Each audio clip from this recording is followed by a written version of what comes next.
Everyone back to Genshin.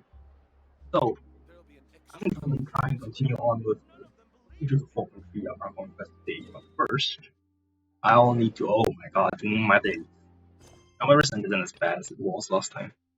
Ooh, wait, no, I've done that one. Alright. Seriously. The combat ones. Oh my god, you're all in the same area. That's, incredible.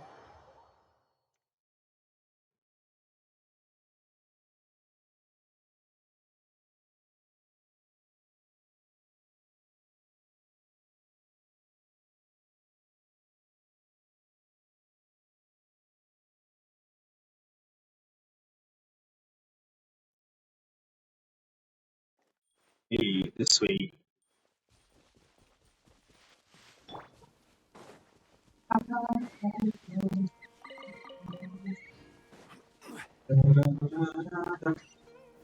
Stabilize. Strike a pose. Oh wow, those things kill really fast.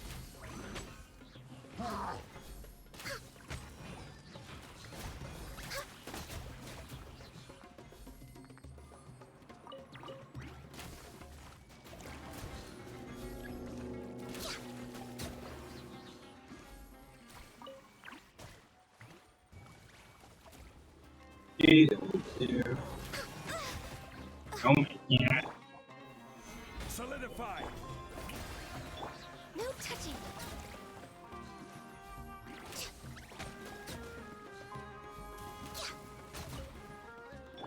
Ah,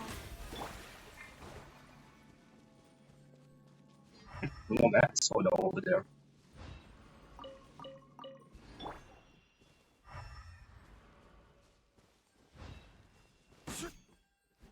Oh wow, that thing's almost dead. Let's switch to my friendship team and kill the Masquerade.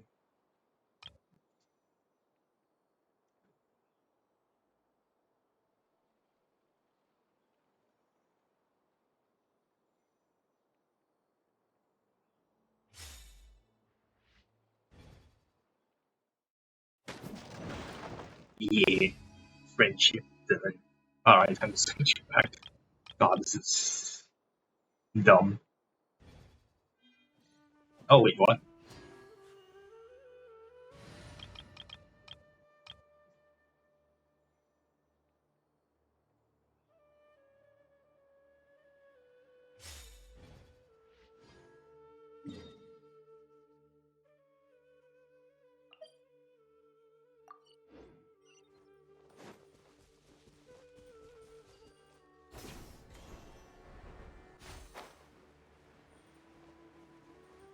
Man, I think I'm almost done killing this Pokemon quest line.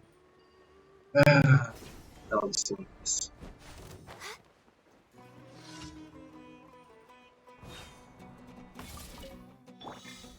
Gather. Okay, how did I say prepare for the fray. the type?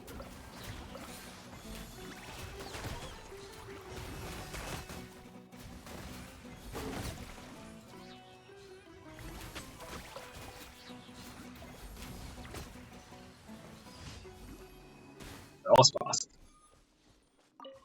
From the tiger.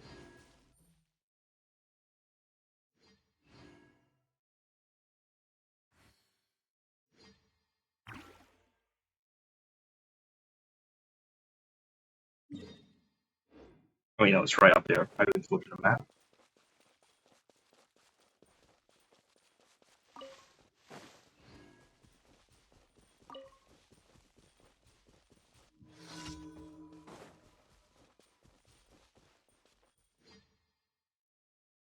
Okay, friendship.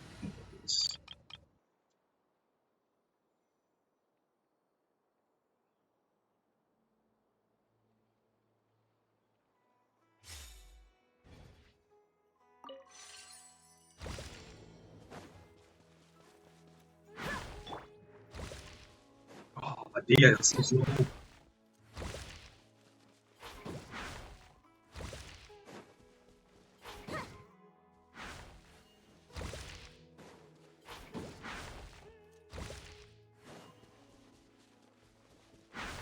Oh, damn it.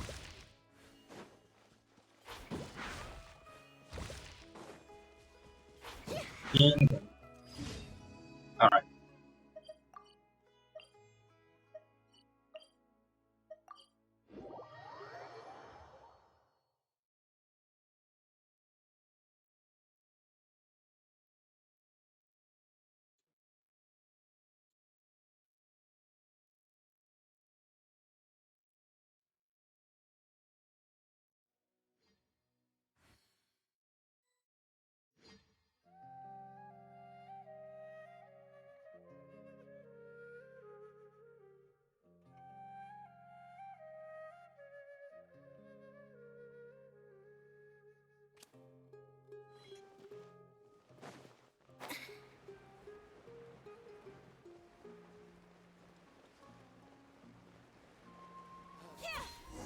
After I've saved enough money, I'll be able to.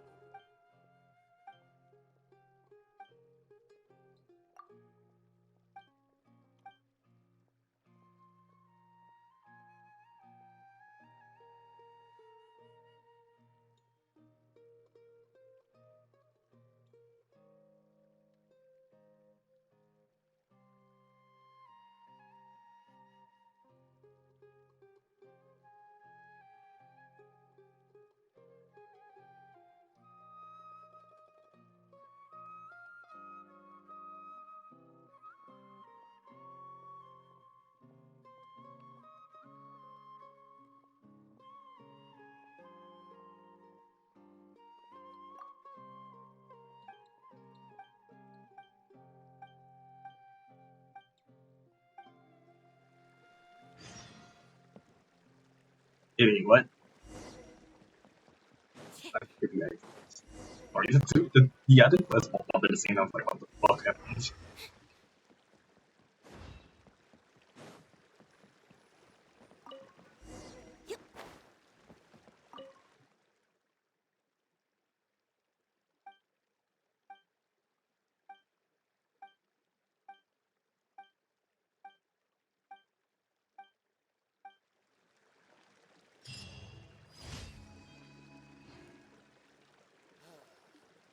After I've saved enough money. Time to teleport back up, clean the things.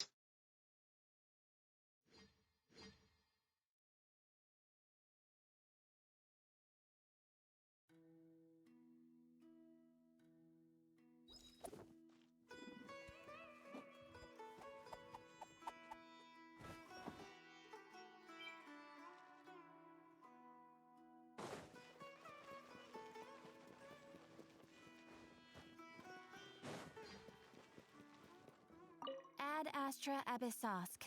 Welcome to the Adventurers Guild.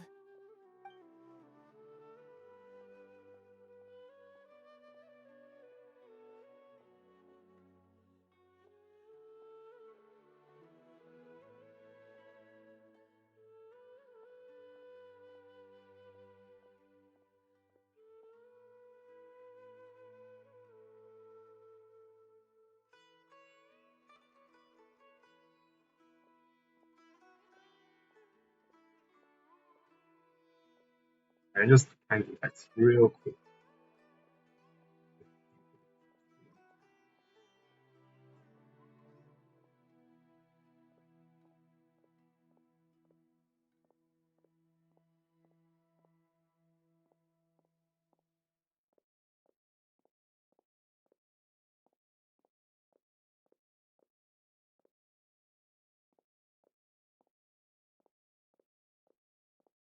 Thank you for completing today.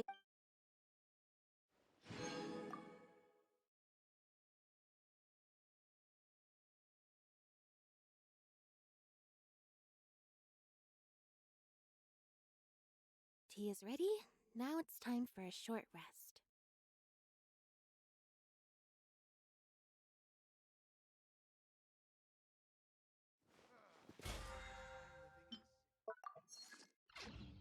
And the expedition's not ready yet, right? Also today, alright, let's go to Inazuma and get more Yoimiya pets.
awesome that.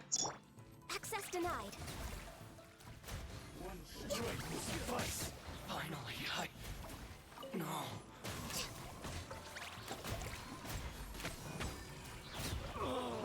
Freedom. Pain.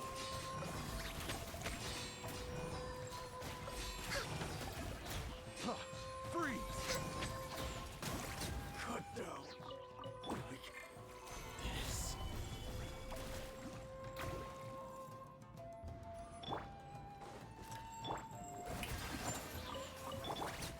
No touching.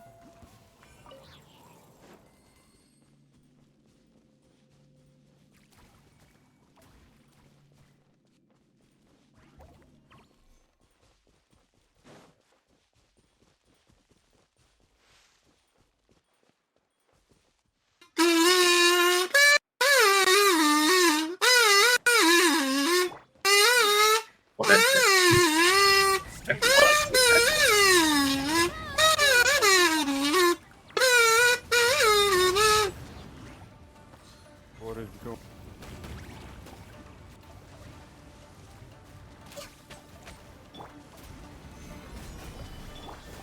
I rather go on YouTube anytime because it's brilliant. No touching.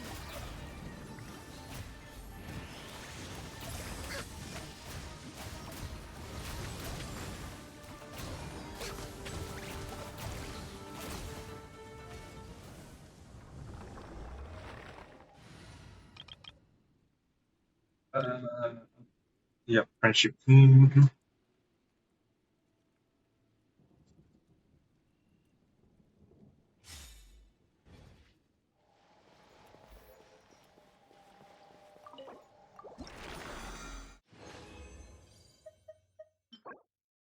What the f? Can't really spell that about this. Alright, let's see if I get it. I'm like 30 pity, I think. Nope, didn't get it. Oh, look, another Rosaria!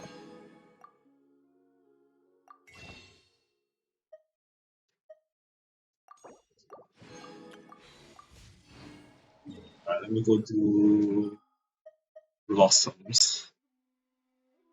Wait, are there Samurai Blossoms today? Nope, alright, something. No, I got a new mic and a new laptop, so everything is fucked up. Yes, I know it's charged deep fried. I can't help it. I need to get a. So, my gaming laptop is basically almost non-functional. I'm using a new school laptop that I just got, but it is not exactly good for audio quality. Yeah, I know, it sounds horrible. I'm just trying to save up to get a better computer at this point.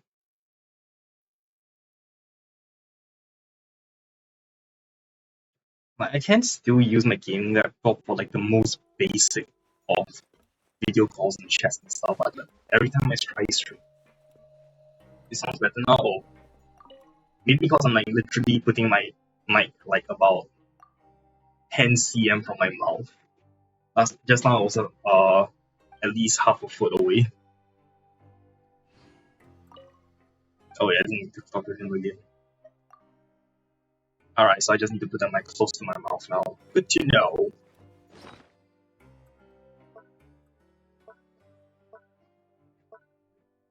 Honestly, I don't even know why I'm still doing this because I already got the what's it? Achievement. Last time you checked, you were able to make half the voice. Oh, that's better than none.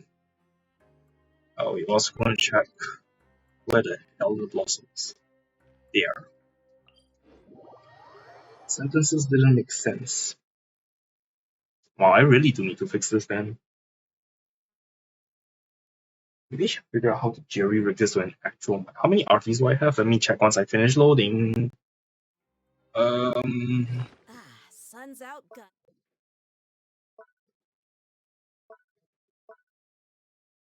1180. Sun's out. So I still have like another Sucks that I 600 got so left. much work to do.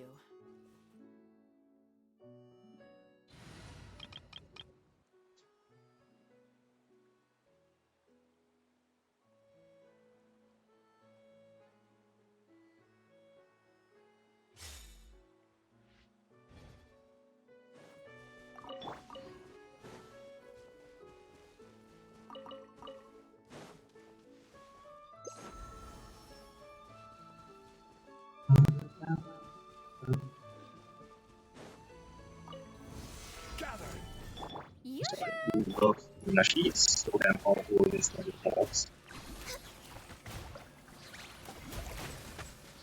Is it possible to like Ashida Fumina Raiden to just for the voice? And Venti. That sounds fun.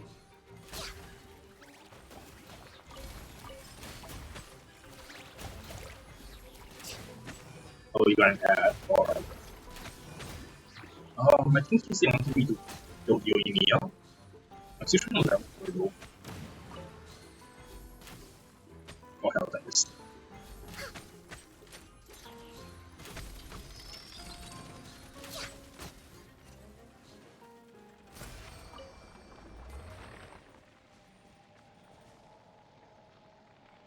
Do I want? I don't know. I'm trying to currently level Yoimiya because he wanted me to. I'm just grinding artifacts for everyone at this point.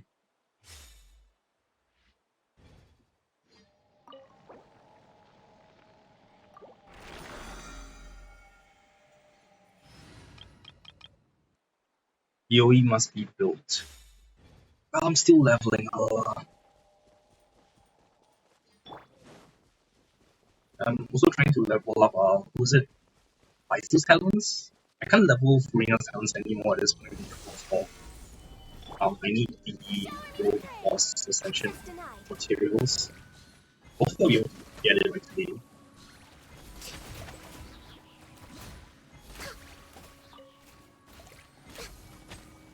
What? Yes.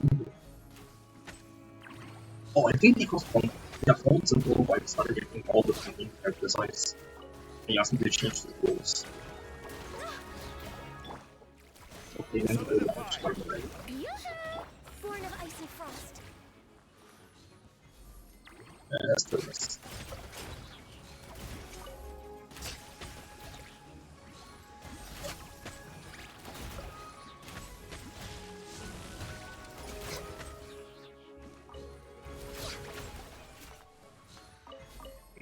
Very late my walkthrough.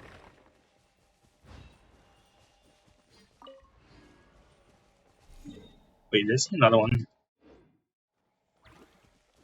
Yes. Okay. Last Blossom, and then I will go and start the Armor Quest.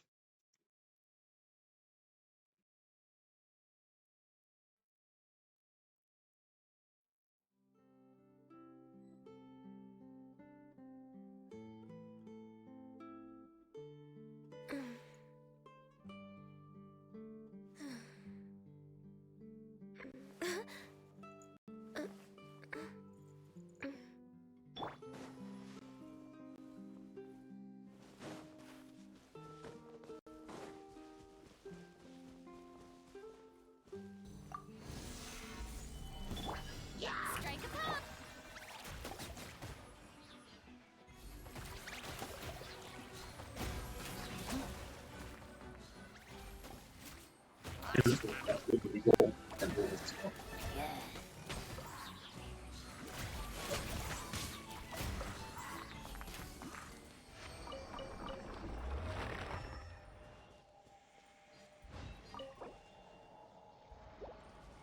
No, I do not.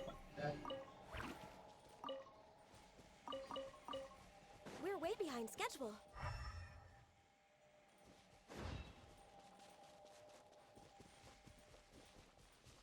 Yeah, it's good. That should be most of my dailies. Oh wait, today's what's the Wednesday, right? Let me just open my keyboard real quick then. And I'll continue on with the Container Conquest.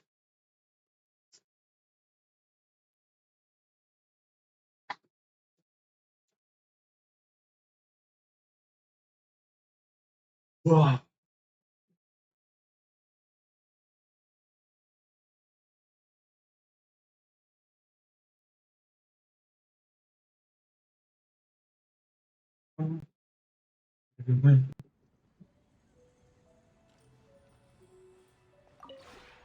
This realm.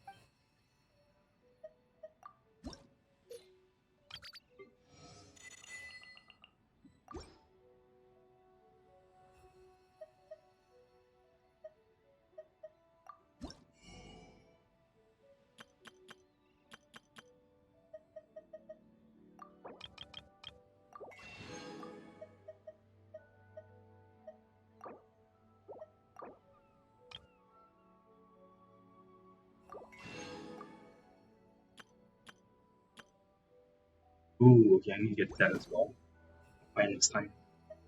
If you ever. Maybe I can level you a bit more.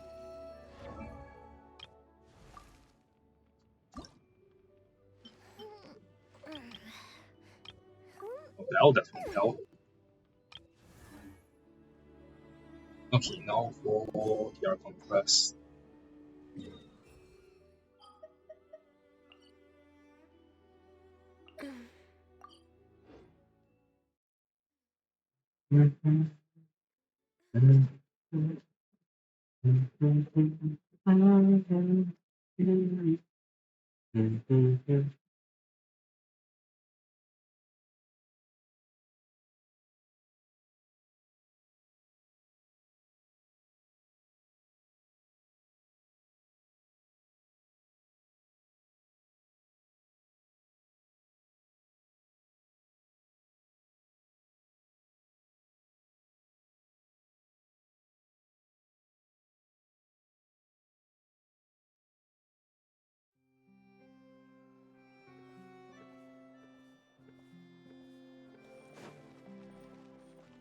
The ring really going hidden for you now.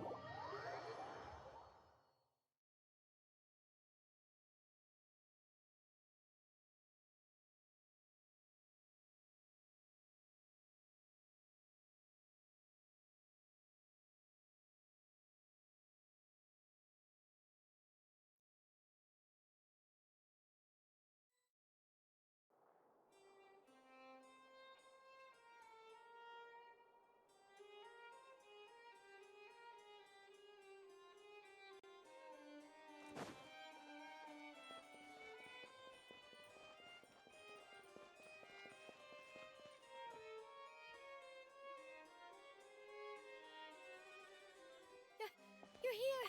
Finally! Is something wrong? Monsieur Neurvalette and Lady Farina, they seem to have gotten into a dispute. Please go see for yourself.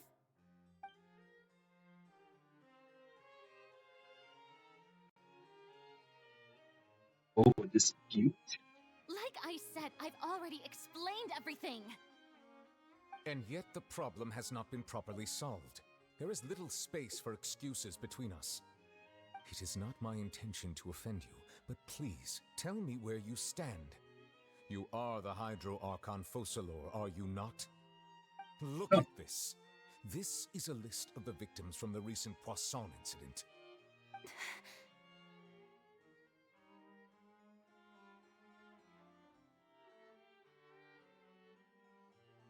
You mean they're all... We did not arrive in time to avert this disaster, and I will not have it happen again. I will say this once more. You must tell me everything you know. Yesterday, I found 3 stone slates in some ancient ruins near Poisson. Do you know anything about those? Seriously? You're questioning me like this is a court case now. I don't know anything about that. But you found them in some ancient ruins, you say? That's correct, which is why I came to ask you some questions. There should have been 4 slates, but one of them was missing. The other 3 feature different images that seem to correlate to the prophecy. The prophecy? The second of these slates depicts the previous Hydro Archon Egeria kneeling before a floating island in the sky, as if confessing something. Do you know nothing of this either? I don't. I've never seen such slates. I'll ask you again.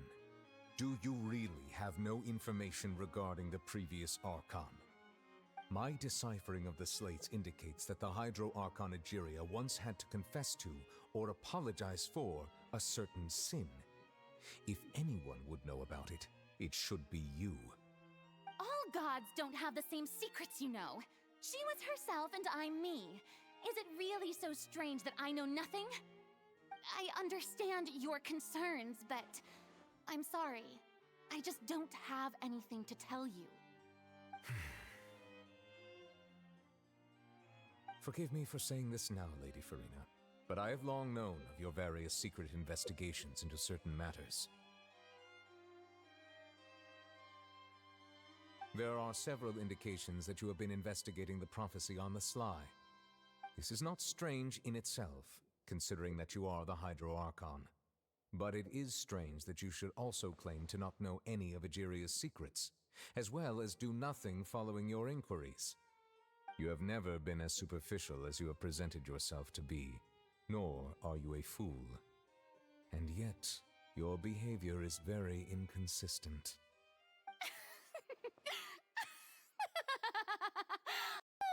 So you've been watching me all this time, have you? I didn't think you were that type. You... Well, since you know about my secret investigations, then you should know I'm actually working to take care of it. There's no point questioning or suspecting me. You're the Eudix, but you're still my subordinate. You should be following my lead. Just trust in me. You on and do as I say. Never mind whether you can truly convince yourself to or not. It'll all turn out fine. That's all I have to say. We do not discuss this matter again. Oh, the opera's about to start. Toodles! Yes. Just running at this point.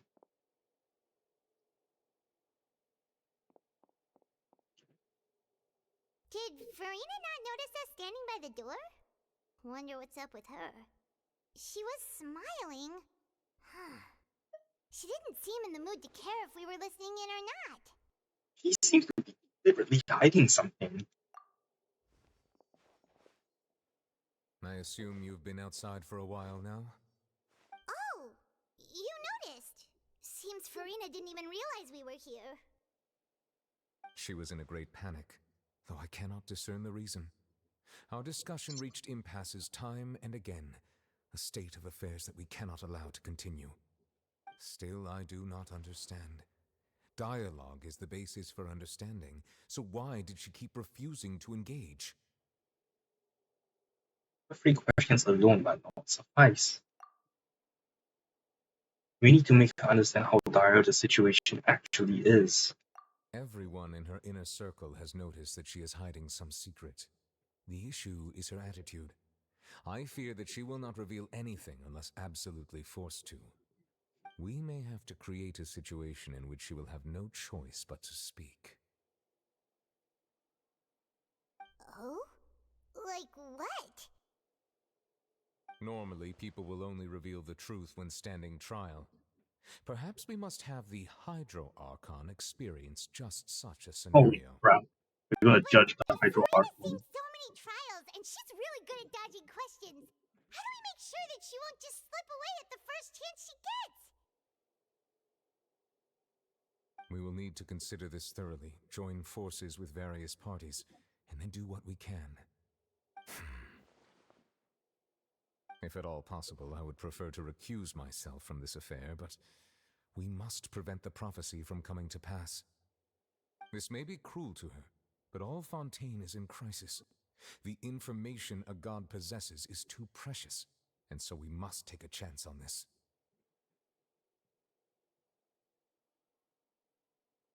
In that case, we will need help. But who will lend us their aid to do such a thing? Oh, I think I know who to call. A few days later on a boat somewhere in quiet Solomon.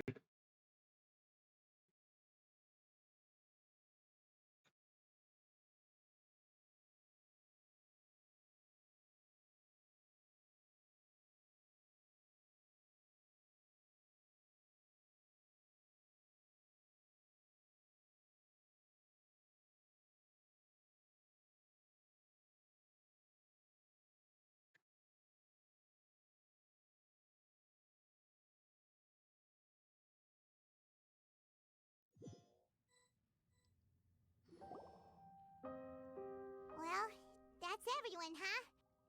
Speaking of which, it was pretty smart of you to think of hiding here.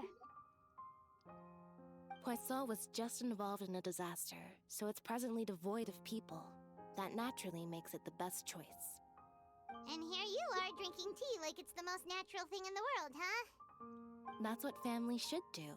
Sit and enjoy a leisurely time together. It's nice to enjoy tea here, you know? Care for a cup? Lend me your ears, everyone. Well, this ideas as well. Or perhaps one of you might like to start us off. How about you, friend? Remedy is Me? here as well. No, I don't think I can. Then, how about you, good sir? I fear that I will cause the mood on this boat to become as somber as it is in court. Wow.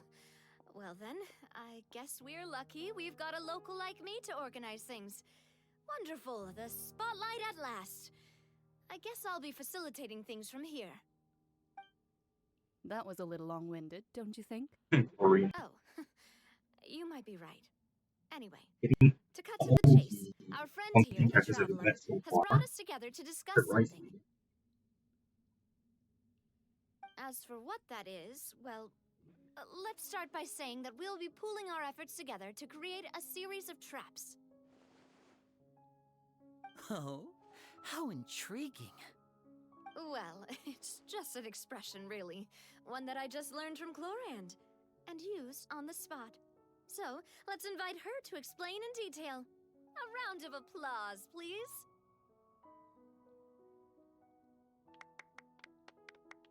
Huh? Didn't you say that you would be facilitating this? Oh, come now. Your work doesn't involve much public speaking, right? This is a good chance to practice. You might even pick up some fancy oratory tricks to impress your boss with in the future. I see. And what does my boss say? He is glad that you consider him your boss. Do go on.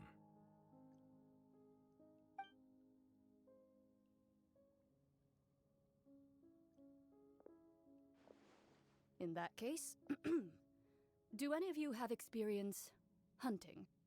Not that I recall. Fremine and I once used a wooden stick in a basket to catch wild rabbits when we were younger. As for Lynette, oh, right. You were sick that day, weren't you? I've also gone diving to catch some fish before. Does that count? I'm afraid not. You may or may not have heard, but Fontaine once played host to a group known as the Marechaussee Hunters. Though that was their name, they did not hunt animals, but rather various monsters left behind by the ancient dynasty of King Remus. Today, Fontaine's monster population has already thinned greatly, so the hunters have blended back into society, taking up arms in other lines of work. They even left a unique methodology of hunting in their wake. A trap comprises of the following components: bait, a trigger, and a containment device. Sometimes a lethal implement will also be necessary to deal with the prey. So, if we were to build a trap together, right now, what would you choose to build it with? For me, I would prefer something basket-shaped. Pigeons and rabbits will see the bait and naturally enter the snare. Our line of work requires a deft hand, and we're some of the best in the industry, so you can count on our techniques. You used some of those techniques while moving the people of Poisson, didn't you? My subordinates mentioned that you even performed some magic for the bawling children. Yes, and I even managed to gather some intelligence in the meantime. I'm quite the multitasker if I do say so myself. I'm afraid I can't claim that as my strong suit. I prefer more stable methods, like placing bait in the water and waiting for the fish to come within reach. That's the kind of method I would count on. Calm and steady. Exactly the kind of person who would catch loads of fish. And I can be their assistant. With discretion, I'm sure. I'd probably use some sort of mechanical animal. Papa once bought me some small clockwork squirrels, mice, and such. When placed in the forest, they can attract others of their kind. I remember that you liked those too, didn't you? I did. And that would be a good way to go about it. If they're realistic enough, animals of the same kind will follow them all the way to the trap. What about you, Monsieur Neuvillette? I fear I do not have any related experience. That makes sense. You usually solve problems directly, without the use of any such tricks. But I do have one more question for you, Monsieur. If we were to create a trap now, how would you design it? I would like for it to be effective, but bring no harm to the prey. A more gentle trap would be ideal. Kind, as always. However, our intention doesn't necessarily change the containment device and the type of implement we need. If we wanted to kill the prey in one strike, we would need a powerful implement. However, that also goes for prey that must be captured and safely contained. Wait, why is that? Only a hunter who's a true expert at subduing their prey can snare it without harming it. The line that divides life and death is often exceedingly thin. So are we going hunting together? Huh. We hadn't thought of seeing ourselves as hunters. It kinda works, but maybe it's still not the best metaphor. If our means of capturing and dealing with our prey is to put them on trial, then the hunting metaphor is actually quite accurate. But we shall require much more courage than any hunter to judge a god, a being whose seat is an exalted throne. That's right. Oh, so that's what's going on. Sounds very interesting. Alright, hunting metaphor was just that, a metaphor. You will not call this a hunt, because that is not what you should do at present. Nor has the relationship between you and Furina reached such a dire stage. What you need is simply the secrets she is keeping. Attempting to take the secrets is an act of sacrilegious disrespect, but must be done to prevent Fontaine from sinking into the waters as foretold in the prophecy. There is neither hunter nor prey, but there must be a trap. That is what you will need. New achievement.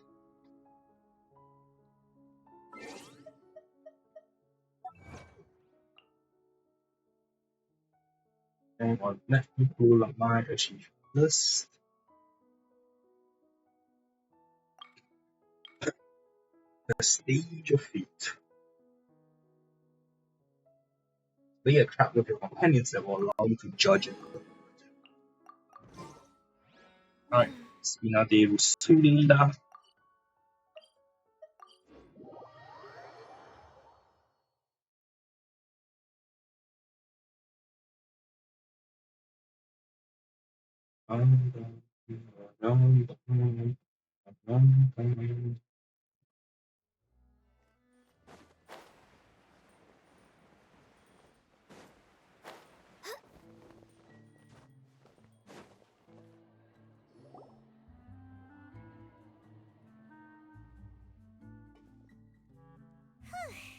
It's been a tough few days, hasn't it?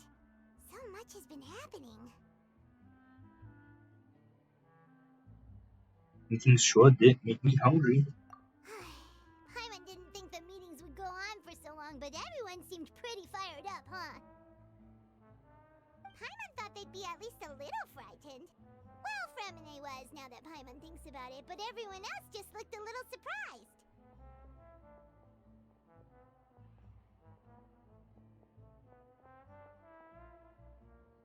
You feel more confident after the meetings, Paimon? Well... It's hard to say. Paimon doesn't have any experience with this sort of thing. But with you around, Paimon sure will do great. After all, you're the most reliable person in the world, aren't you? Huh? Is something wrong? Did you just pour some tea? Paimon didn't notice you doing that at all. No, I didn't. Then what's that? Paimon's never seen that cup before. Don't be frightened. I'm just joining you two for tea. I merely refrained from saying anything till now. Who's that voice? But there's no one here. Have you forgotten me already? Wait, you are familiar. You're the voice we heard from the sky in Sumeru. Wait, what? Oh, The Nicole. voice from the sky, I fear that description is wrong. Though, not completely wrong. You're feeling lost now, just as you were feeling previously. I sensed that confusion and thus came to you. Guiding people is an irresistible hobby of mine, after all. Who are you and what do you want with us? Consider me a passerby, just accepting a commission from my friend's disciple on a whim. Friend's disciple, so this is one of the friends of Mona's master, the enigmatic end of the Hexen Circle? Allow me to ask you, will Fontaine's prophecy come true? The prophecy. Yes, what has been prophesied will be fulfilled. You may view such things as the history of the future. What? Then is there any way we can stop it? I believe you have witnessed a failed attempt with your own eyes. Can everything in Tevat so easily be changed?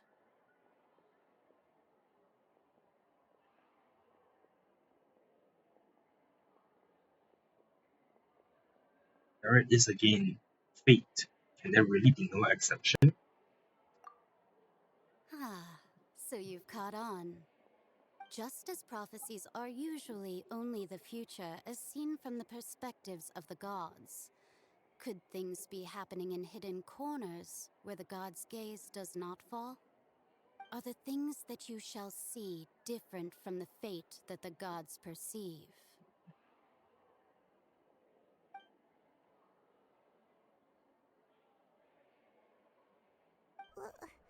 What is she talking about? It all sounds really impressive and important and stuff, but it also sounds kind of scary. The teacup is just about gold as well. I believe that you understand, right? Some things are insignificant, but others you must reach out to change. Ultimately, fate shall serve as your only guide, no matter what will happen in Tevat's future. All you need to do is to play your part. This was good tea, by the way. Thank you for your hospitality. Well, that'll be all for today. The voice. It's gone. Mage Anne, is this the team you're leaving for us? The unexpected news leads to complicated feelings. You lie in bed for a long time. When you wake up, someone seems to be outside. What? I hear someone talking. Alright, coming! You're getting more diligent, Paimon. Hey, it's you who's getting lazy, okay? Well, I see I've walked in on some lively banter. Mona! How have you been these past few days? Fine, just fine. I went to take part in that Steambird panel. It turned out to be more interesting than I expected. Not all Fontainians are pessimistic about this. One journalist mentioned that sitting around and waiting for the end to come would be wrong, and that they should make their own rescue preparations. I agreed, so we had a brief chat with her. Did she have pink hair by any Charlotte. chance? Why, yes, it was Charlotte. You remember her, right? That daredevil journalist? I'm in full support of her view. Prophecies are very important, but how can people allow their lives to be commandeered by just a few words? That's right! Paimon's glad to hear something sensible for once. Ah, yes. About what we had discussed before. I did try, but I'm afraid I couldn't reach the old hag. I'll try again tonight, but I wouldn't get your hopes up. Actually, someone already came over. Huh? You tell Mona about your mysterious guest. Goodness gracious. Are you serious? believe she came to pass a message to us. She said that even the god's gaze has blind spots. Pretty bold if you ask Paimon. Most people would believe the gods to be all-knowing, right? The Hexen Circle members are certainly anything but ordinary. As for the mage named N, the old hag has mentioned her a few times. She said that N's sense of direction is incredible, and that she loves guiding those who are lost. But I've never met her, and if she were still alive, she'd be... well, suffice it to say that the hag's at least a few hundred now, and N's been around for longer than that. Whoa, the Hexen Circle sounds like a scary group. But they must really stay in shape to live so long. Their abilities alone are pretty terrifying. If she came to see you personally, then the problem you're facing must truly be of great importance. Well, it's not like Paimon could understand anything she said. Yes, she was quite cryptic, but I suspect she means that there is still a way to turn things around. She didn't say when or what that would be, though, so... perhaps it is something that you cannot know right now. True, but what's meant as a helpful hint? Or when will we realize the value and meaning? Was that the best answer that my question could have gotten? Traveler, Paimon, are you two alright? Oh, we're fine. We're just a little down right now. It kind of feels like the end is coming, you know? I see. I feel that same sense of desperation, too. I guess you could consider me someone who has often witnessed fate. So far as I have seen, it cannot be swayed. But even so, I still hope for and believe in miracles. Astrology is eternal and rational, but fate may not be. It is cruel, but it can also be beautiful. Perhaps that's what N was trying to tell you. Not to lose heart, and to believe that what you are seeing playing out before you is not yet set in stone. I did originally think of steering clear of all this, but I couldn't. Even if this is all futile, I still wish to help everyone. If we don't struggle to the last, then how can we face the end when it comes? Huh. You do have a point. There I go, talking about astrological principles again. Sorry about that. The moment I start talking about work-related stuff... I need to get going.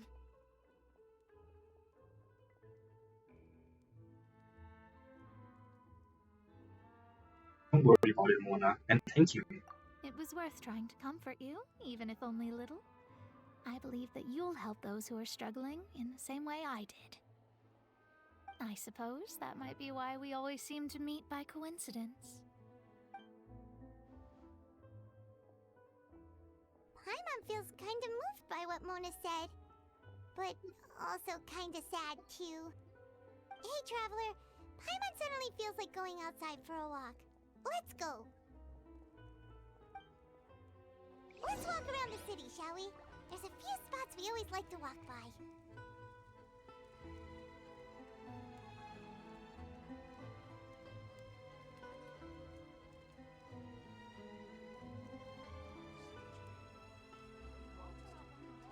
Should we really be off work this early? There is still a lot left to do. Didn't use that. This should be a good one.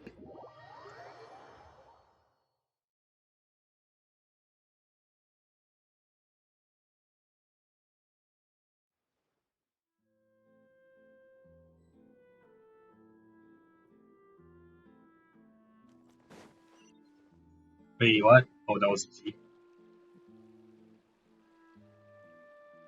Seriously? But, Mr. Morris, I don't understand, sir. How could you only be telling me this now? I accidentally ran into something wrong. Like some extra. I'm afraid that there's nothing really I can do. I'm really facing a crisis. My hands are tied. I feel like this should be the But what about my film? Masquerade and Roses. Well, I'm afraid you'll have to come up with something on your own. Take it from me. Sometimes you just have to let things go. Same goes for this Yep, film. this is Masquerade and Roses. Ah.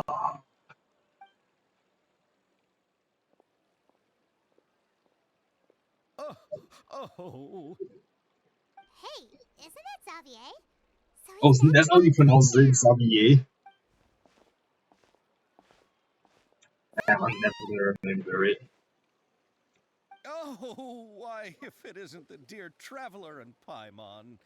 I really didn't expect to bump into you here at this time.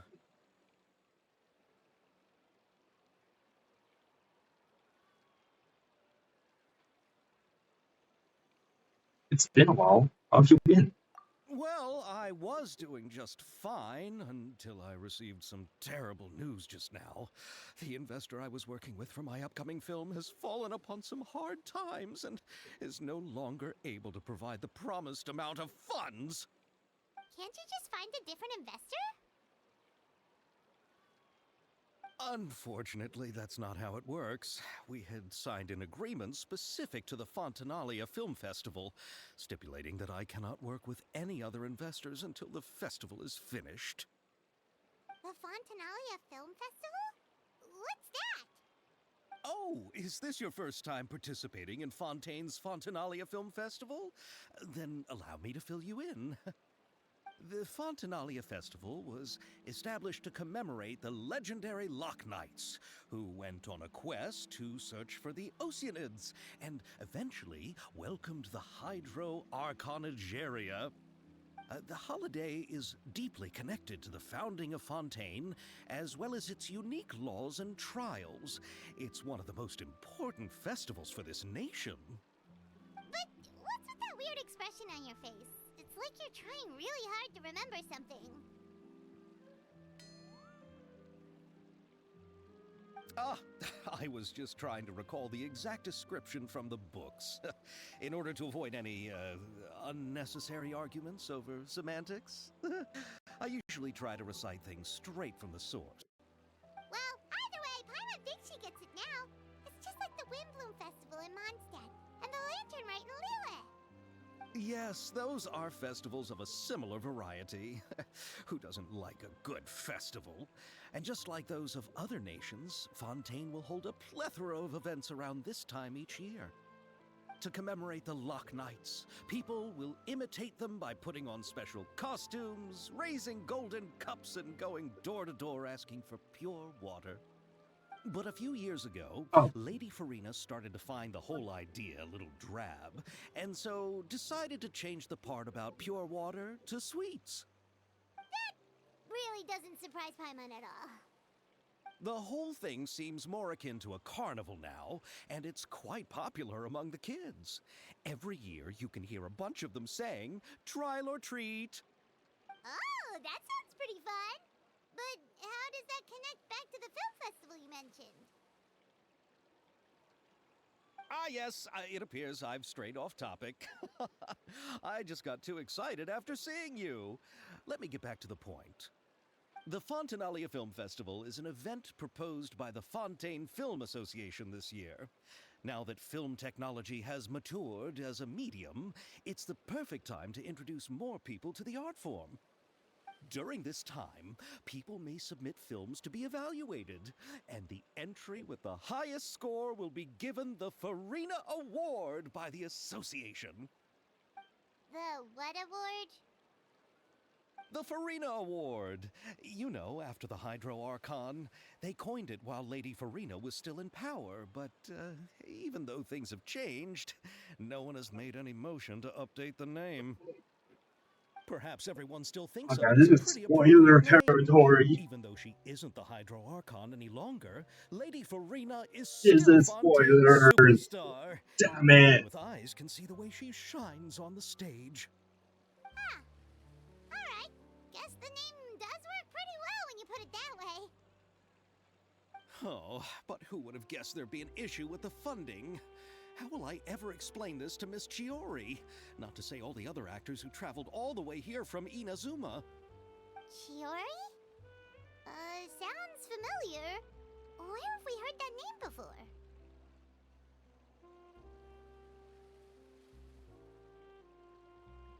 She runs the clothing store in the Fontaine, Chioria Boutique. Yes, that's her. I asked her to oversee the event's art direction, including the design of the actors' costumes and appearances. Oops, sorry, I hit my controller. Led by Chiori, and Kirara's outfit too. How to describe her? Well, she tends to be pretty direct and can be very forceful when it comes to dealing with people. The fashion world in Fontaine has dubbed her the Thundering Seamstress. Her remarkable designs have led many Fontainians to become very interested in Inazuma. Anyway, Chiori is acquainted with all the actors I've invited from Inazuma. Without her help, I don't think I would have been able to get such an international cast for the film. She really is a kind soul. Who are the actors from Inazuma? Do we know them? Why don't the two of you accompany me to the Aquabus station to welcome them? No. Judging from the time, the Aquabus should be arriving shortly. Chiori will be waiting to meet me there as well. No. No way.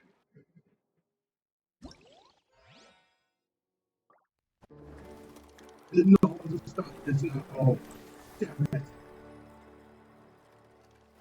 Are you kidding me, though? Be bye. No, no, no, no, no, no, not doing any of those.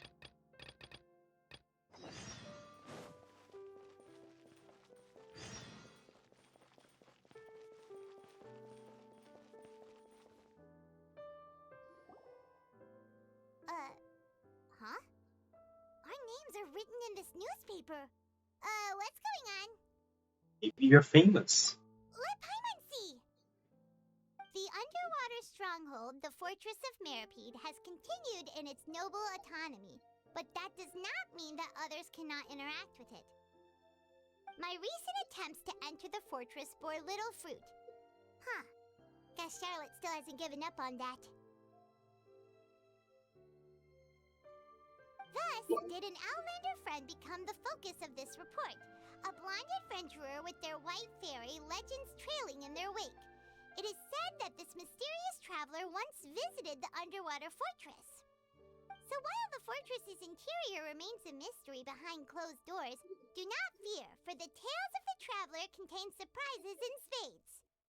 Journalist Charlotte's biggest scoop yet, the Traveler's Trail, World Walker. Huh. Charlotte took so many awesome photos of us and we never even noticed her. She hasn't been able to get a hold of anything at the fortress, so since we're easier to find, she's using us as the subject matter instead? That sure seems to be the case. Ugh, seriously? Well, fine. Those headlines and photos do look cool, so Paimon will forgive her this time. No. Alright, continue moving forward.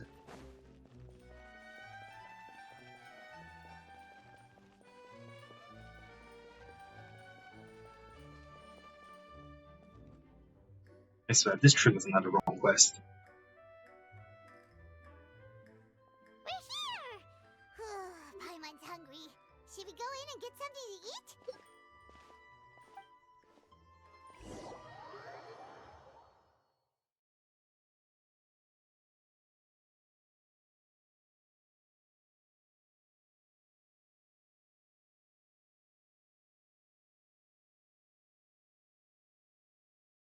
Why did we get the hotel to board? I thought we were trying to corner through, you know.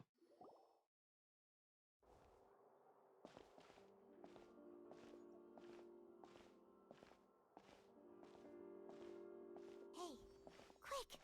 Look! That's the limited edition only 16 slices a day cake! It hasn't already sold out for the day. It was so delicious the last time we tried it! Despite the tense situation we were in, let's give it another go. Paimon's sure it'll be great! We can't let anyone get ahead of us. One slice of cake, please. Someone showed up after all! Oh, wait, you're the one from the Palais Mermonia. Oh, are you here to buy cake too? It seems Monsieur Nervalette was right. You really can eat. Wait, did he really say something like that? That's right. Even he has his own preferences when it comes to food. As for me, I love the cake and coffee here. Do you come here often? Usually every day. Every day? Wow. It's part of my daily schedule, apart from work. I shall have my cake and coffee.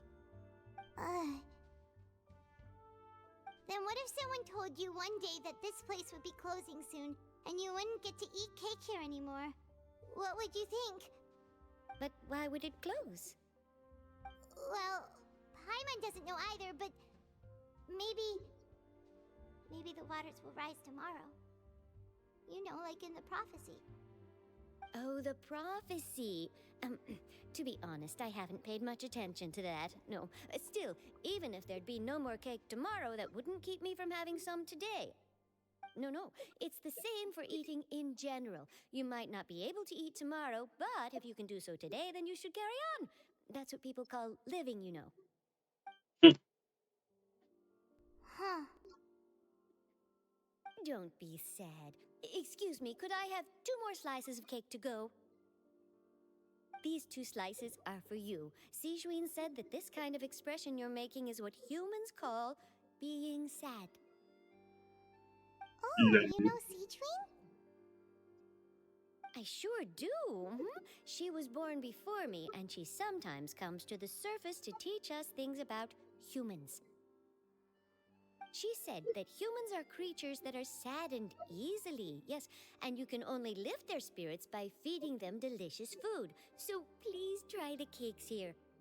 I've got something else to do, so I'll be going now. You two try to stay in a good mood after eating, all right?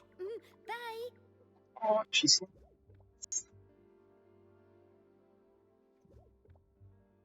there she goes. All right, let's dig in. Paimon's sure this cake will be delicious.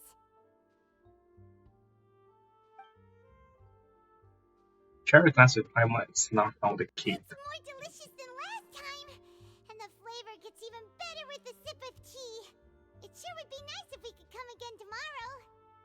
Sure would be nice if we could always eat delicious food here.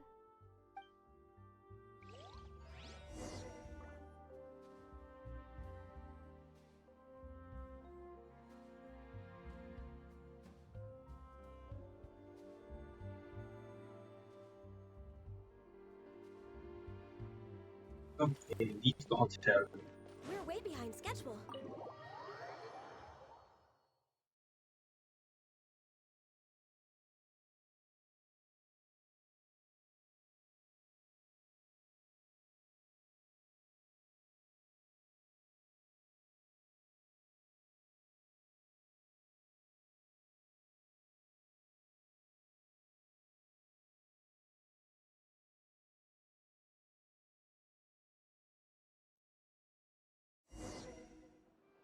Oh, we're near the Steambird office. Let's go look for Charlotte and have a chat.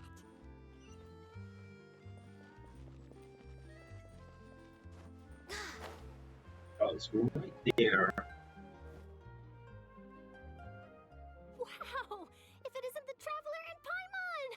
Oh, have you seen the article I wrote about you? Ha!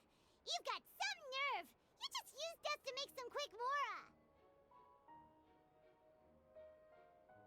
We negotiate a profit split. Oh, you needn't worry about that. I heard that you were in Poisson some time back, so I sent you a letter to discuss just that. It appears you didn't receive it, though. It's all right, though. I've set aside the amount intended for you. I've even set the table with some food. Really? Oh, you're the best! You're almost a little too easy to win over, Paimon. If I were a journalist with ulterior motives, you'd be in trouble now, you know. Oh, Paimon knows you're not like that. Still, what brings you here all of a sudden? Were you looking for me? When Mona mentioned you, we thought of coming to see you at work. I see! It seems you've already bumped into Mona here in Fontaine. So, she mentioned me? What did she say?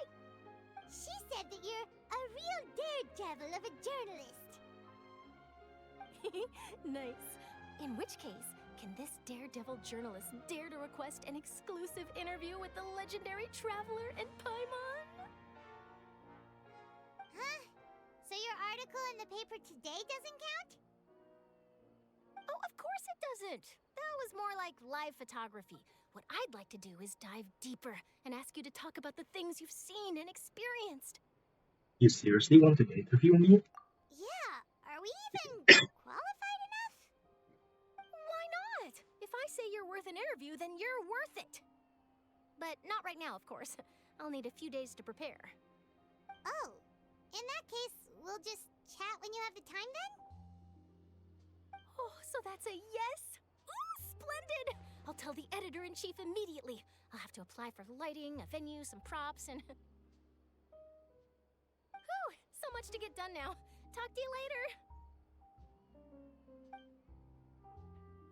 Wait, Charlotte, Paimon's still got a question for you. And what's that? If, just for example, Fontaine were to be flooded tomorrow, what would you do today? Huh, that's the prophecy you're talking about, isn't it? I mean, I do hear about it often, but I've never once thought that the day could be tomorrow. If you're seriously asking, then I might try and think of a way to leave Fontaine. Oh, but I'm still a journalist first and foremost. That means I have a duty to be reporting from the scene. And secondly, I wouldn't forsake my homeland that easily. From what I've seen, most people don't know what they'd do should the worst come to pass. In truth, it might be better just to behave like normal rather than worry over such an end. So in all likelihood, I'd probably still be prepping at the office for that interview of ours. I know what you're thinking. That sounds a bit sad, but I've always believed that it's best to do what you enjoy. Just think about it. If this nation really were to be suddenly destroyed tomorrow, but I still successfully finish an exclusive interview with a truly unique person, then the story I would wind up writing would truly be timeless. And then do you know what I'd do? Well, I'd write that story, send it for printing, and use messenger pigeons to get copies out to the various nations as soon as possible. I'm not a dreamer, nor am I a workaholic, but I do love my job, and I'd be proud of leaving such an article behind. I guess you could say that I was born to be a journalist. But anyway, that's my answer. And on that note, I'll get back to my preparations. That's so nice. All of a sudden, Paimon actually kinda envies her. Anyway, let's go and take a look at the sea, shall we?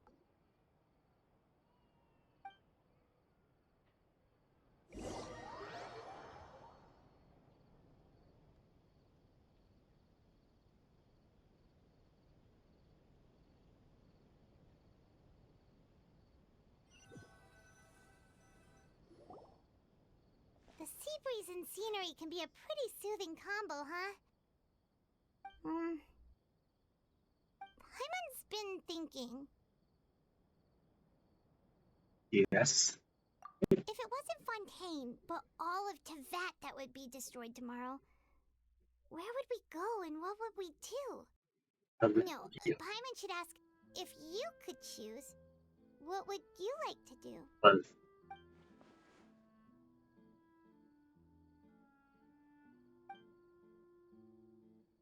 it's just like Charlotte said, suddenly trying to consider what to do is pointless. We've always been moving to the next destination, so we haven't spent much time thinking about these kinds of things. We didn't have to either, with us always being on the road and whatnot.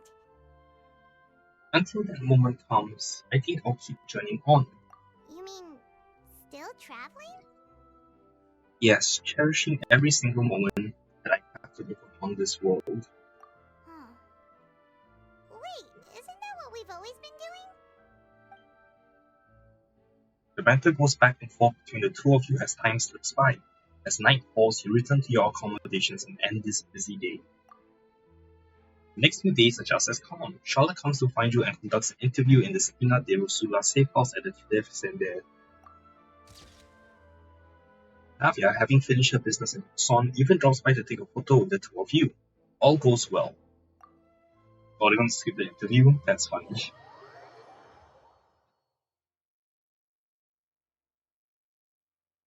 Man, this is like literally the calm before the storm, isn't it?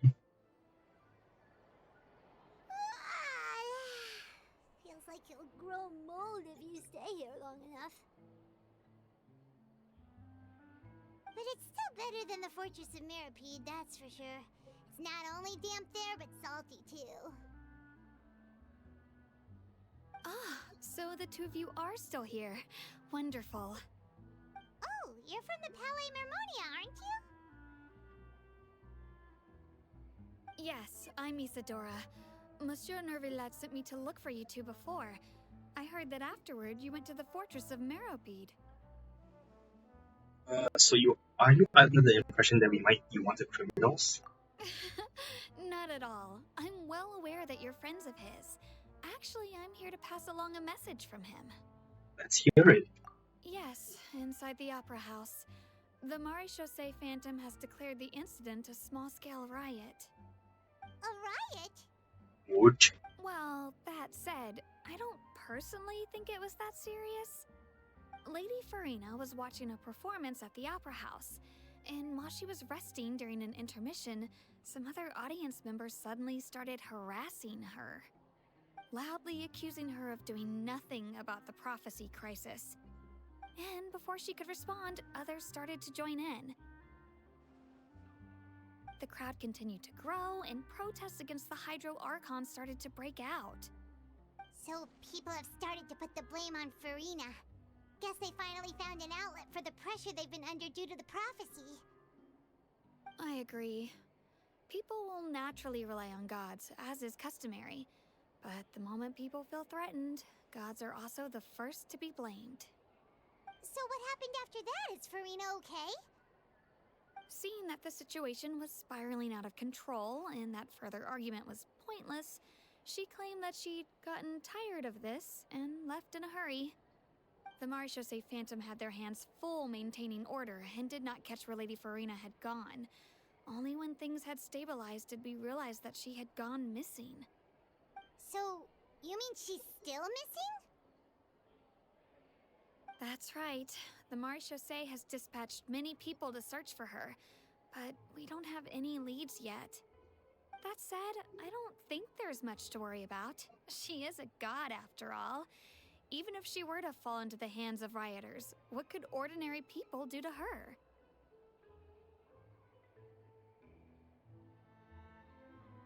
I understand the situation. Good.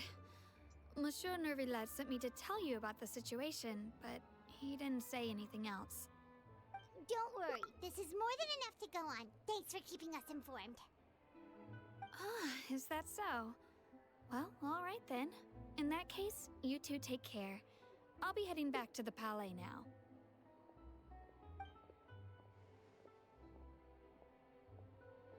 Well, sounds like we should hurry over to Poisson then.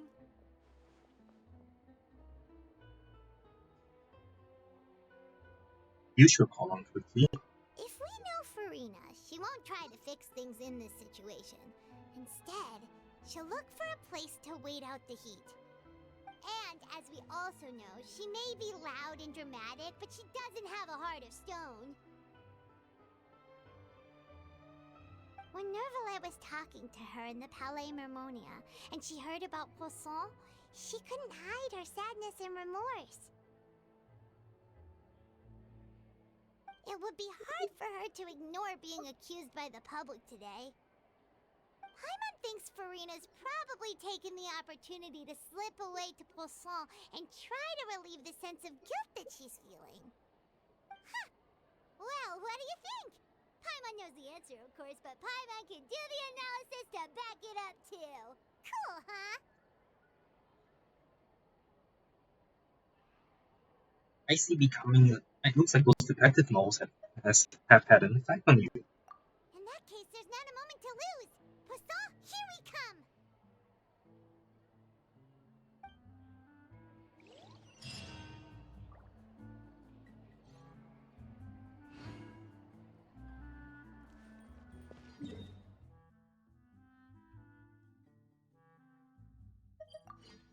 Apocalypse.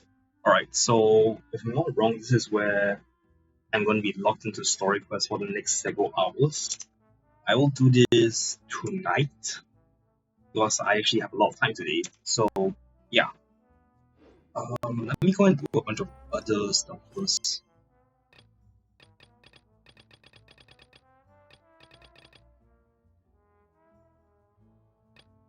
Yeah, let's go into some of these.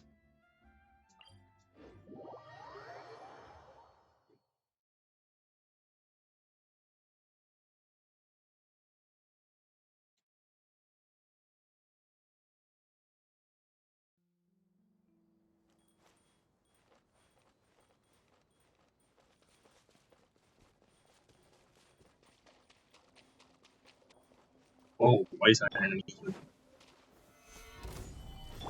I think that one's powerful. You Access lose denied. easily.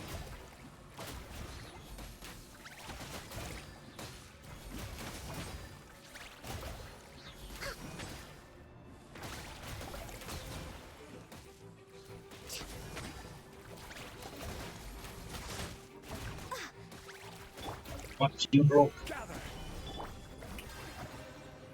Born of ice and frost. There's one another one floating over there.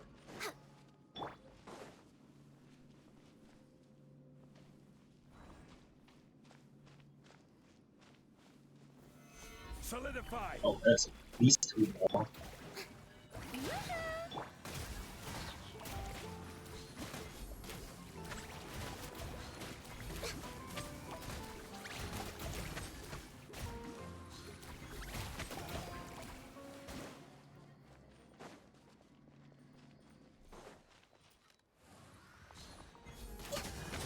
Oh, she's going. Gather. Shower me with praise.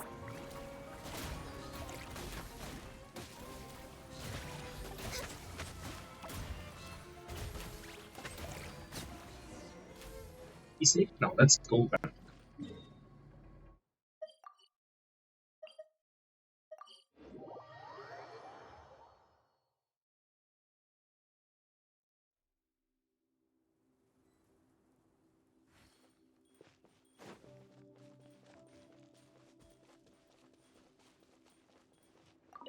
I'm behind you. You're only just arriving here now. We've already driven away all the Fontainebleau aberrants. So it's finally happened to me. What's finally happened? Arriving at the scene and finding out that all the work has been done by someone else, of course. I mean, there's nothing for me to do here. This is for you. Thank you so much. I'll certainly manage to get a good night's sleep tonight. Cool. Alright, what's the other quest? That's not the journal. That's not the journal either.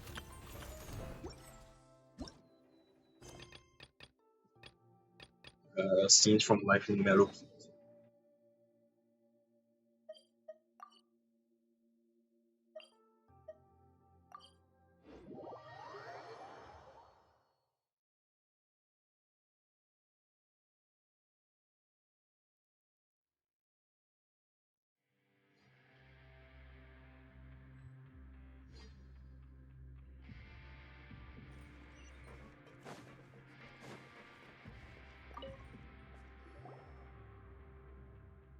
Registration counter at the front desk. This is it. Let's try our luck.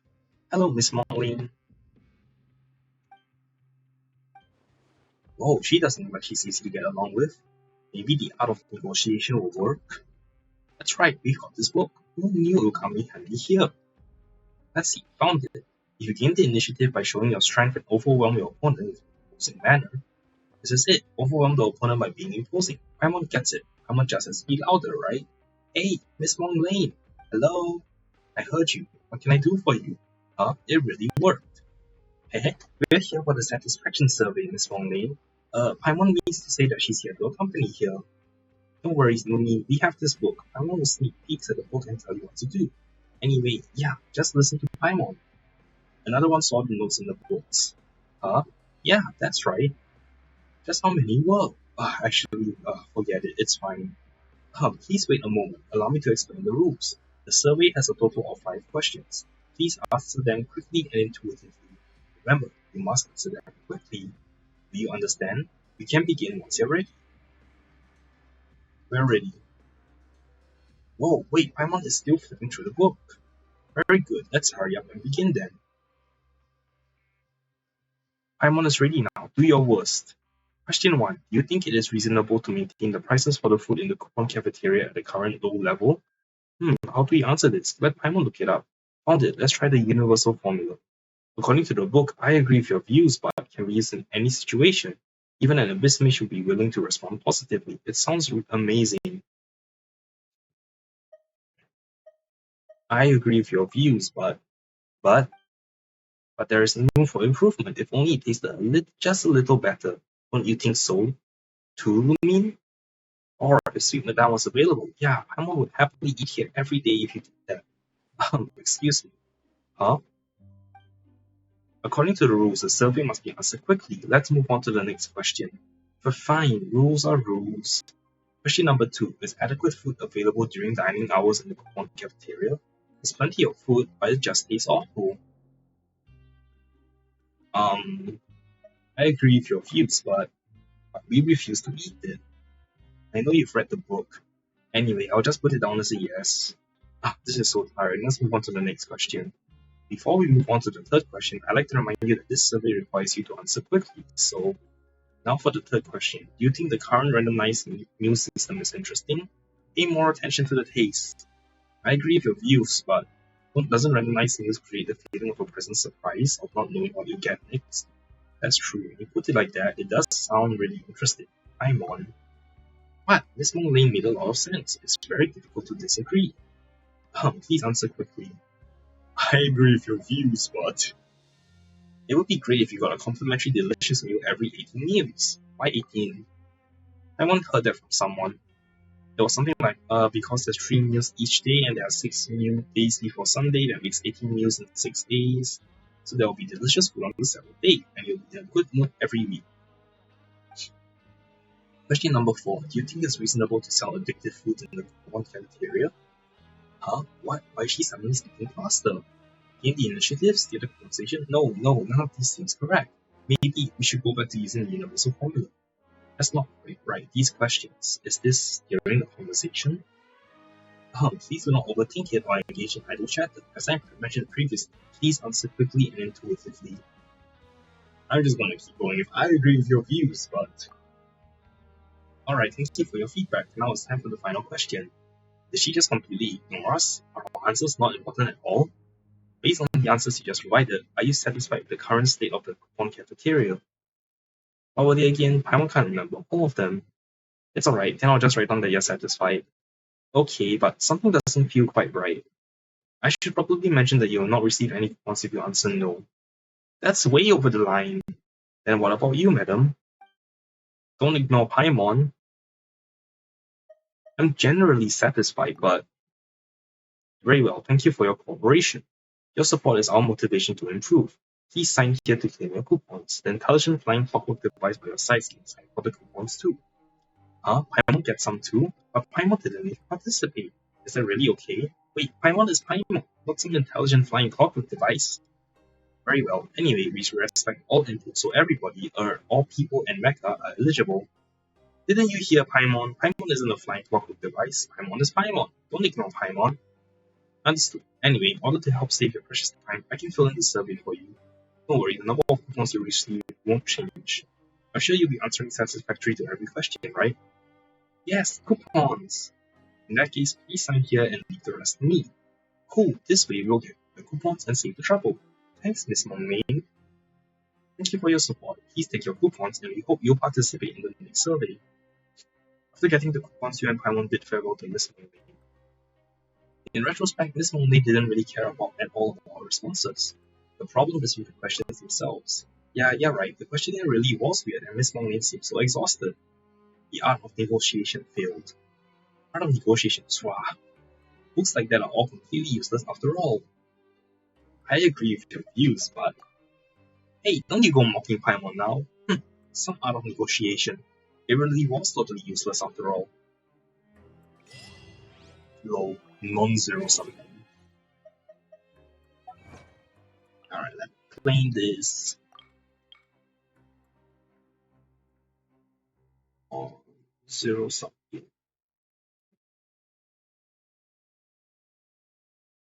Superfluous.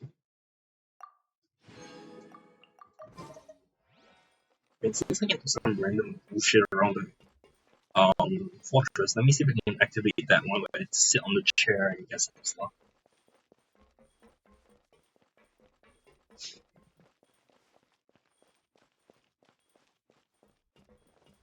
Ronald, that's a lot of text. Okay. Strike one troops paint is only prepare grand round of vengeance. The active house of one mirror will soon be only learn character conjuncts with performance. What should we do for our This way, if I next sit down, something's supposed to trigger, right? Yep.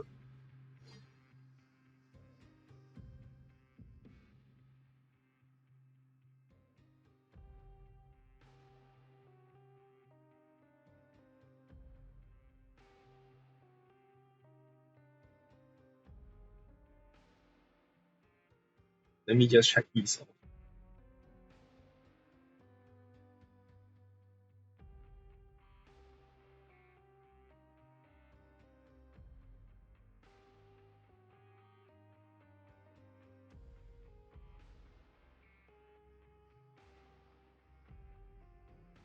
Okay, so the last line here is I never expected to see motherly reflected in the eyes of my nemesis.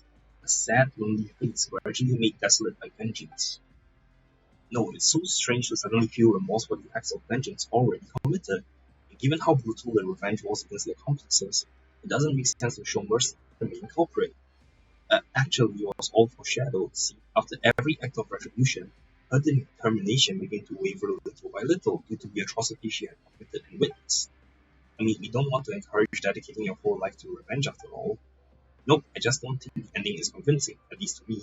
You're going to catch flack if the script stays as is. Don't judge it based on your own taste. This again, well, I think you're actually the one tailoring to your own personal taste. You shouldn't always be preaching to the audience. Oh, right, we do have an audience here now, don't we? What is your name, blonde friend? Call me Lumine. Hello, you've been watching, so you must have an interest in theater. Allow me to introduce myself. My name is Milha, and this is For More. How do you do?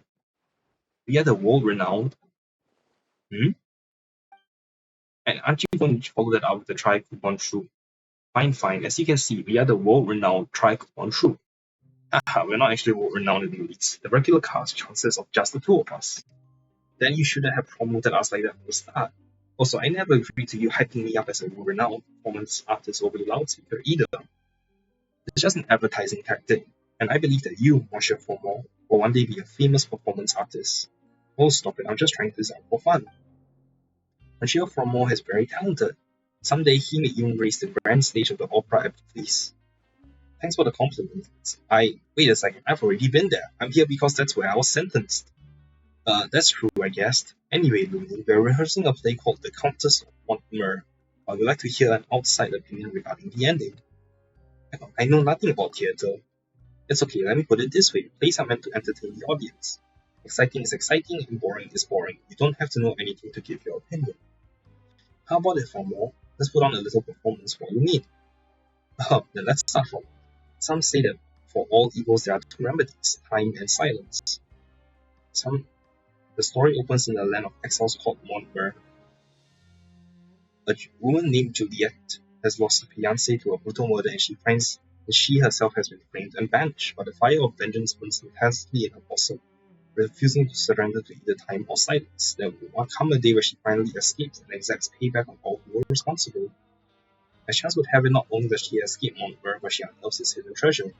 One after another, she takes her vengeance on those who wronged her, but what she lost in the euphoria of revenge was her compassion. As she faces her nemesis of days past, does she even realize this? Or perhaps that is why at the last moment her sharp blade went wide off the mark. Juliet, what does it have to do with you, Juliet? Yes, it's me. You didn't see this coming, did you? When you killed my fiancé with your own hand and banished me to Montmer. Ah, why, you she-devil. I remember now. I remember. In court 2 weeks ago, you said the pound of flesh from his chest is the principal, and the blood and surplus flesh are the interest that killed Anthony. He collapsed there in the middle of the court, pale as the death coming for him. All the crowd could not but helplessly stare as his heart stopped beating. He who perjured himself so many years ago finally paid the price I demanded of him, and with interest. He had only himself to blame for such an end. And the lead actor Raoul, helplessly crushed by a falling light in the theatre? Were it not for his glib, serpentine tongue, my lover and I would never have fallen into your trap. So you got close to me just to rig my clock to fire a hidden dagger, taking my life at midnight? Exactly. Juliet, please forgive me. You saw how Anthony's wife hanged herself after he died, leaving behind only the piteous soul of their young son. Is this really what you want to see? Think about Raoult. The sight of his haggard, snow-haired mother trying to gather his broken, scattered remains, wailing in agony and sorrow. I know my sins are many and grave, but you should know why we killed your fiancé. It's because he killed our friends. I don't believe you. You're lying. You must be. It is your choice whether to believe it or not. Ah, Juliet, just what kind of jagged pillar of fate have these chains of sin bound us all so tightly to? If vengeance will free, plunge the knife into your hand, in your hand into my chest. But I can promise you, revenge will not put you at ease and fill your heart with an agonizing thought. Look at my own pitiful state. I know what lies down that road better than any. How could this be? Is this perpetually drunk and tortured man a portent of what is to come? I thought I would be free after exacting revenge. I never expected to see, motherly reflected in the eyes of my nemesis, a sad, lonely face gradually made desolate by vengeance. Dr. Milhar. Okay, Lorraine, this is it. This is the part I feel we need to discuss. There are two directions we can go with the plot. One is for Juliet to abort her revenge and spend the rest of the treasure traveling the world and enjoying life. And the other is for her to complete her vengeance only to realize she still feels empty inside. So she donates all of her wealth to charities, then grows old and dies alone in the place where she first met her fiancé. So as the audience, which do you prefer? Of course you got to complete your vengeance first. See? Lumine and I think alike. Jerome is the linchpin of the whole revenge story. If he doesn't feel the sting of vengeance, it will feel like a complete letdown. Making the character just imagine the pain and emptiness is also different from the character actually experiencing the same after doing the deed. That is true. Thanks to me, your feedback has been most valuable. Yes, indeed. After such discussion, I feel like the conclusion does have some improvement. If it can be properly presented, it must come when the play officially premieres in May. There'll be an ending that will exceed your wildest imagination. Exceed my wildest imagination in a good way, or... Well, it's still to be finalized, so I don't know either. And why would you tell Lumine that? Just call it promotion. Oh, and thank you for your feedback, Lumine. Please take these. Feel free to drop by anytime.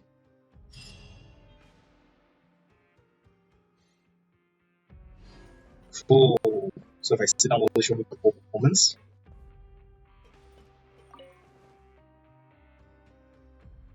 No? Okay then. Lines here are a bit wooden too. Blah blah blah blah.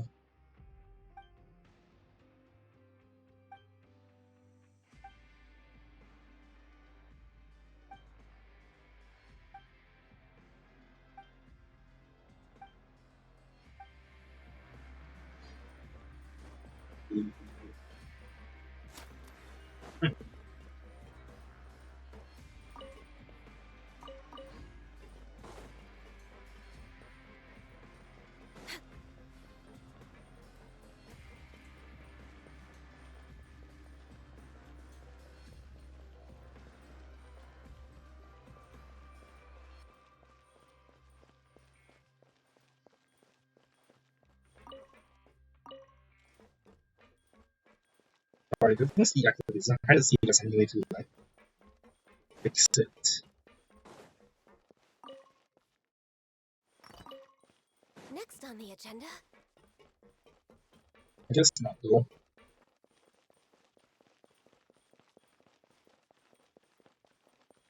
Hey, yeah. I'm gonna end my stream here for now. And I'll come back tonight and finish all the 4.2 Arkham Quest. So thanks for watching everyone. We'll see you all later. Bye.